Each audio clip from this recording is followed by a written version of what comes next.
नमस्कार, स्वागत है आपका उत्तर प्रदेश की खबरों में और मैं हूं आपके साथ सुमन पाल। एटा के जिले में भी आपको बता दें कि एमजीएम मैदान में ही रविवार को मुख्यमंत्री योगी आदित्यनाथ चुनावी सभा करेंगे और शुरुआत जलेसर के घट्टे से ही करेंगे। और कहा गया है कि घंटा बजता ही तो देव ध्वनि उत्पन्न होती है। अयोध्या में श्री राम मंदिर के लिए यही 2100 कुंटल के लिए घंटा बनाया गया है और मान्यता है कि घंटा बजने से उपशकुन माना जाता है। तो इसके साथ ही प्रदेश में विकास के अपशकुन के लिए भी इससे दूर हो जाएंगे। और उन्होंने कहा कि घंटा इतनी जोर से बजाना है कि सुरक्षा में सेंध लगाने वाले चारों खाने चित हो जाए। लोगों को धार्मिक रूप से जोड़ते हुए कहा कि पहले बाजारों में बमबाजी होती थी, कर्फ्यू लगाए जाते थे, अब कावड़ यात्रा निकलती है, बम बम हर हर के जयकारे लगते हैं। कहा कि यहाँ के क्रांतिकारियों ने ही आजादी के आंदोलन में काफी योगदान दिया। और इसके साथ ही कहा कि 70 साल में उच्च स्वास्थ्य सुविधा संस्थान नहीं दिया गया और हमने एटा को ही मेडिकल कॉलेज दिया। और 2017 से पहले सत्ता से प्रायोजित अपराधी पेशेवर माफियाओं की गुंडागर्दी और अराजकता का भी ये अड्डा था। 2017 के बाद उन माफियाओं की संपत्ति पर बुलडोजर चला, संपत्ति जब्त की गई। पहले की सरकारें की संवेदनाएं माफियाओं के साथ थी और इससे जलेसर को ही डार्क जोन बना दिया गया था।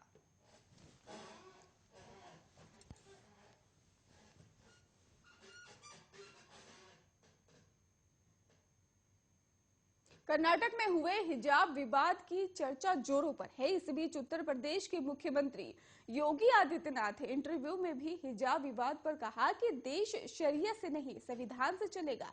उत्तर प्रदेश के सीएम योगी आदित्यनाथ ने कहा कि देश की व्यवस्था संविधान से चलेगी, शरीयत से नहीं। हर संस्था को अपना ड्रेस कोड तैयार करने का अधिकार है, संविधान के अनुरूप ही व्यवस्था चलेगी। और मुख्यमंत्री योगी आदित्यनाथ ने कहा कि पहले फेज के बाद विपक्ष का चेहरा मुरझा गया है। गर्मी शांत करने वाले अपने बयान पर सीएम योगी ने कहा कि जो लोग कैराना के लिए पलायन करने के लिए दंगों के लिए जिम्मेदार थे, चुनाव की घोषणा के बाद बिलों से बाहर निकल आए थे और ये उनके लिए था। अपराध और अपराधियों के लिए सरकार जीरो टॉलरेंस की नीति के साथ ही काम करेगी।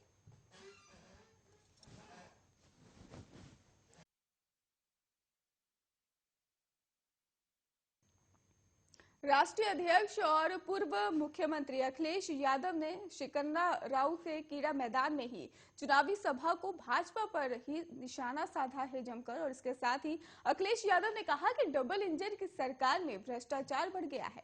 उन्होंने कहा कि भाजपा में जो जितना बड़ा नेता है वो इतना बड़ा झूठ भी बोलता है और भाजपा के नेता आज प्रदेश में माफिया और गुंडाराज खत्म होने की बात कहते हैं, लेकिन ये सरासर गलत है। हाथरस की घटना इसका उदाहरण है। यदि आसपास अच्छे इलाज की व्यवस्था होती तो उस बहन की जान बच सकती थी। उन्होंने कहा कि इतना ही नहीं, उनके शव के लिए भी उसके परिजनों की मर्जी के खिलाफ मध्य रात्रि में अंतिम संस्कार कर दिया गया। इसी तरह गोरखपुर में पुलिस ने एक कारोबारी की हत्या कर दी। पूर्व मुख्यमंत्री ने कहा कि आज सांड लगातार लोगों की जान ले रहे हैं और उन्होंने कहा कि यदि प्रदेश में सपा की सरकार बनी तो जिन लोगों की मौत आवारा गोवंश की वजह से हुई है, उनके आश्रितों को ही आर्थिक मदद भी दी जाएगी। उन्होंने कहा कि 2 दिन पहले हाथरस में आवारा गोवंश की वजह से किसान की मौत का भी उन्होंने साफ तौर पर अपने बयान में जिक्र किया। वहीं पीएम नरेंद्र मोदी ने शनिवार को कन्नौज में जनसभा को संबोधित किया। पीएम मोदी ने इस दौरान विपक्षी पार्टियों पर सीधे तौर पर निशाना साधते हुए कहा कि यूपी में पूर्ण बहुमत की सरकार बनेगी। और पीएम मोदी ने कहा कि पहले चरण के मतदान के बाद घोर परिवारवादी काफी टेंशन में है। एकजुट रहकर अपना वोट जाति और धर्म के नाम पर बंटने नहीं देना है। मुकाबला इस बात को लेकर है कि बीजेपी को कितनी ज्यादा सीटें आने वाली है, पूरा देश जानता है। इसको लेकर उन्होंने कहा कि पीएम मोदी ने साफ तौर पर कि गुजरात के लोगों ने जब बीजेपी को मौका दिया तब से ही गुजरात की स्थिति बदल गई है।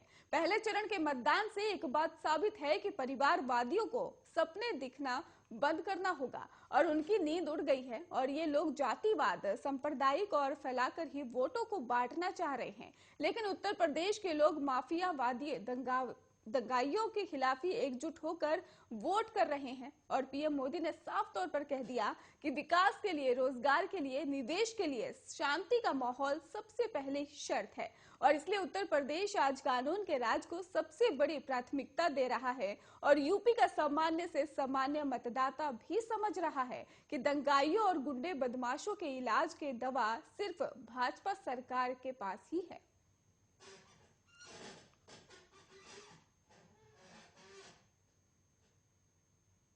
कोरोना वायरस महामारी के बीच ही विधानसभा चुनाव प्रचार में बंदिशें कम हुई है। अब बड़ी रैलियों के लिए ही बड़ी छूट मिल गई है। चुनाव लड़ रहे उम्मीदवारों और पार्टियों को चुनाव आयोग ने बड़ी राहत दे दी है।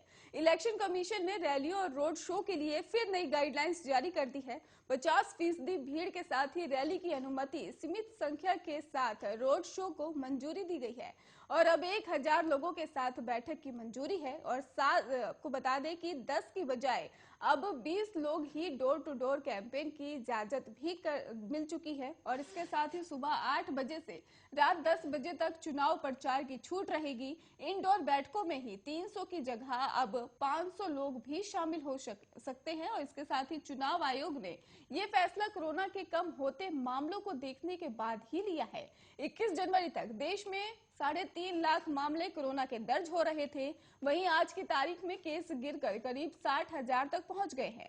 जाहिर है कि कोविड के ताजा हालात से उम्मीदवारों को प्रचार में राहत मिली, लेकिन कोरोना गाइडलाइंस का पालन करना भी अनिवार्य होगा।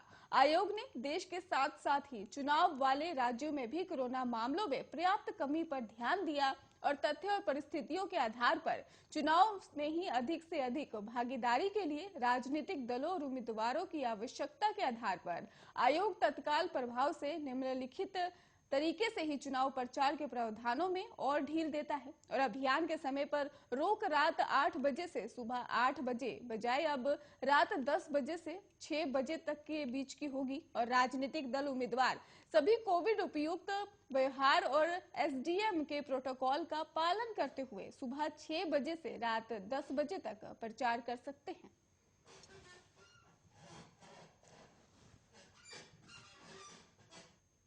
वहीं अमरोहा में शनिवार देर रात सदर सीट से बसपा प्रत्याशी नावेद जियाज ने भी जानलेवा हमला हुआ है। बाइक से आए बदमाशों ने सामने से ही कार पर फायरिंग कर दी और फरार हो गए। प्रत्याशी नावेद अयाज ने भी बताया है कि हमले में ही वो बाल बाल बच गए और हमले की सूचना पर अमरोहा नगर कोतवाल ने ही फोर्स के साथ पहुंचकर घटना के बारे में जानकारी ली है। वारदात नगर कोतवाली इलाके में ईशान पेट्रोल पंप के पास की बताई जा रही है, जहां पर बसपा प्रत्याशी नावेद अयाज ने ही बताया है कि वो रात में ही करीब 9 बजे अपनी कार से लौट रहे थे। जैसे ही उनकी कार नगर में ही ईशान पेट्रोल पंप के पास पहुंची, तभी सामने से अज्ञात लोगों ने उनकी कार पर फायरिंग करना शुरू कर दिया और फायरिंग होती देखकर ही चला रहे साजिद ने कार को ही तेज रफ्तार में चलाया और आगे चलकर अपने चुनाव कार्यालय पर रुके और देखा तो कार के अगले हिस्से पर गोली लगी थी और इसकी वजह से कार का अगला हिस्सा भी क्षतिग्रस्त हो गया था।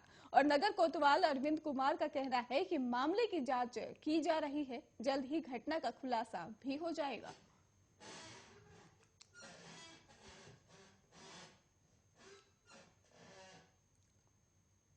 यूपी प्रशासन ने कोरोना के कारण लगाए गए रात्रि कर्फ्यू की अवधि अब कम कर दी है।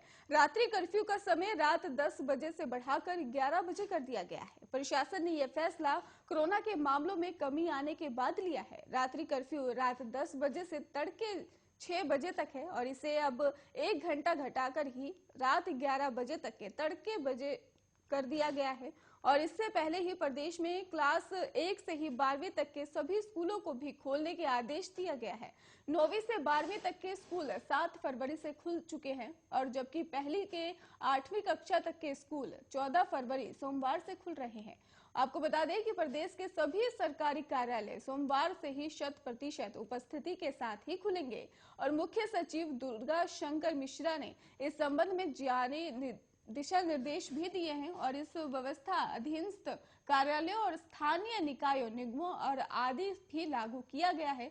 उन्होंने कहा कि संक्रमण से प्रभावित क्षेत्रों में कार्यालय बंद किए जाने और उनमें उपस्थिति के संबंध में जिला प्रशासन के स्तर से निर्णय लिया जाएगा।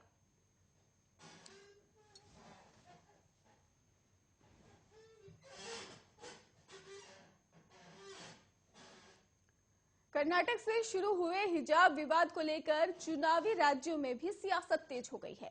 इस बीच ओवैसी ने समाजवादी पार्टी के राष्ट्रीय अध्यक्ष अखिलेश यादव पर निशाना साधा है। ओवैसी ने सवाल उठाया है कि अखिलेश हिजाब के मुद्दे पर आखिर चुप क्यों हैं। उन्होंने कहा कि आखिर अखिलेश यादव हिजाब के सवालों से दूर क्यों भाग रहे हैं। इस बीच ही ओवैसी ने आजम खान को लेकर भी अपनी बात रखी है। उन्होंने कहा कि मैं दुआ करता हूं कि आजम खान जिस भी मुश्किल से हैं और वो जल्दी से वहां से बाहर आ जाएं। बता दें आपको कि ओवैसी ने ही हिजाब को निजता का मुद्दा बताया है। उन्होंने कहा कि ये महिलाओं का मौलिक अधिकार है और उनके सशक्तिकरण का मुद्दा है। जानकारी के मुताबिक हिजाब विवाद में बीते दिनों जिस लड़की ने ही कर्नाटक के कॉलेज में अल्लाह अकबर का नारा लगाया था, उससे और उसके पिता से ओवैसी ने वीडियो कॉन्फ्रेंसिंग के माध्यम से बात की है और इसके साथ ही उन्होंने लोगों से बेटियों को खूब पढ़ाने का आह्वान भी किया था। आपको बताते चले कि कर्नाटक राज्य के ही उडुपी के एक सरकारी प्री यूनिवर्सिटी कॉलेज की कक्षा में हिजाब पहनकर आई छात्राओं को कॉलेज परिसर से बाहर चले जाने को कहा गया, जिसके बाद ये मुद्दा राज्य के कई हिस्सों में भी फैल गया। बाद में हिजाब के बदले दूसरे समुदाय के छात्र भी भगवा गमछा डालकर आने लग गए और जिसके बाद बवाल शुरू हो गया और अब इस मामले में सियासत भी जोरों पर है।